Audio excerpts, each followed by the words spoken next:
Érase una vez un país, España, donde los presidentes del gobierno te faltaban al respeto porque sabían que tienes miedo.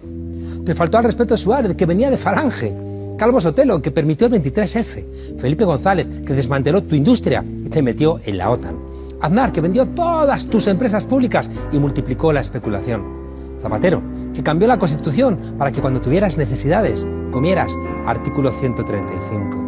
Rajoy, que apuntaló el partido más corrupto de Europa y creó una policía política para que no se te ocurriera ir a votar a otro partido.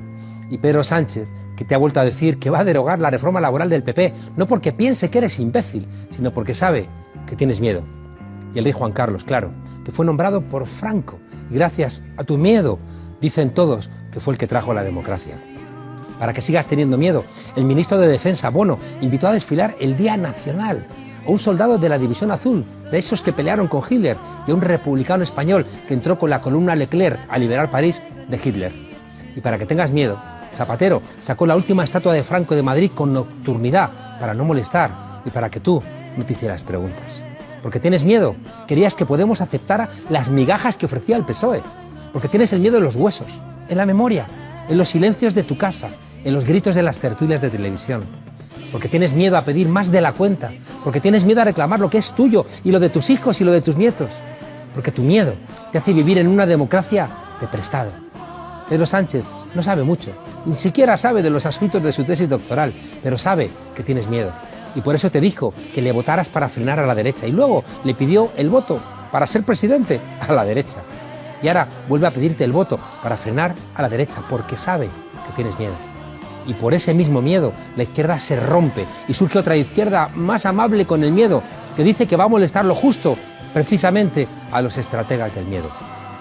Porque saben que tienes miedo, dicen que los 4 millones de votos de Unidas Podemos no tienen derecho a gobernar y tú, asustado, asientes. Y tu miedo te dice, no os paséis, no os paséis, no os paséis. Pero no te das cuenta de que quien te dicta ese pensamiento es precisamente tu miedo.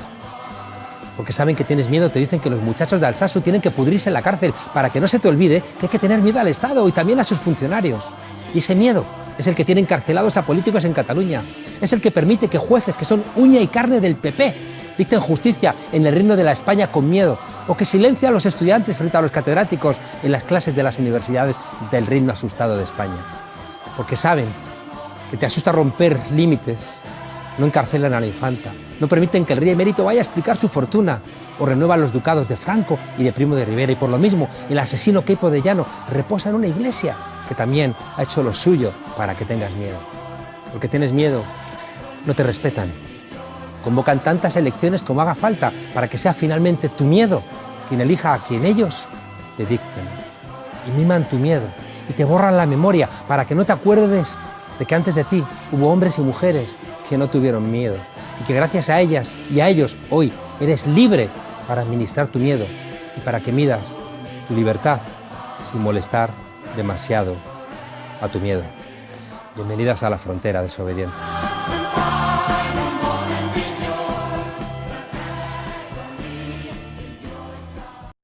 Fíjense que entonces lo que tenemos muy claro con esto es que lo que entendemos por chavismo es una manera especial de hacer y de pensar. Y hay un legado transversal del presidente Chávez. Hay un legado que nos va a iluminar a todos. Cuando no sepamos qué hacer, preguntémonos, ¿qué haría el presidente Chávez? Cuando no sepamos qué pensar, preguntémonos, ¿qué pensaría en esto el presidente Chávez? Decíamos en un programa en España con esa derecha terrible que no nos da miedo pelearnos y que ustedes dicen gracias, Monedero, por ayudarnos a pelear en España defendiendo al presidente contra esa gentuza. Y yo les digo no, gracias a ustedes por permitirme sentirme más digno defendiendo al presidente Chávez contra esa basura mediática de mi país. Pero tenía días que no te veía y te oía. Juan Carlos, bienvenido. ¿Cuándo llegaste, hermano?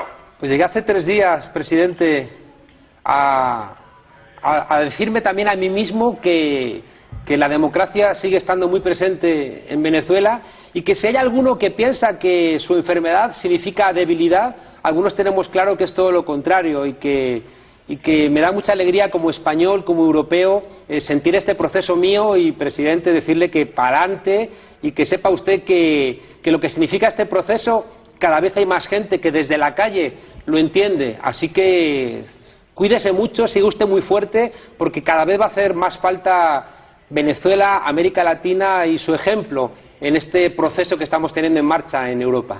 Gracias, Juan Carlos. Yo te ruego que me salude de mi corazón y de mis brazos a esa legión de amigos y amigas en España, en Europa. Yo, a pesar de esta dificultad,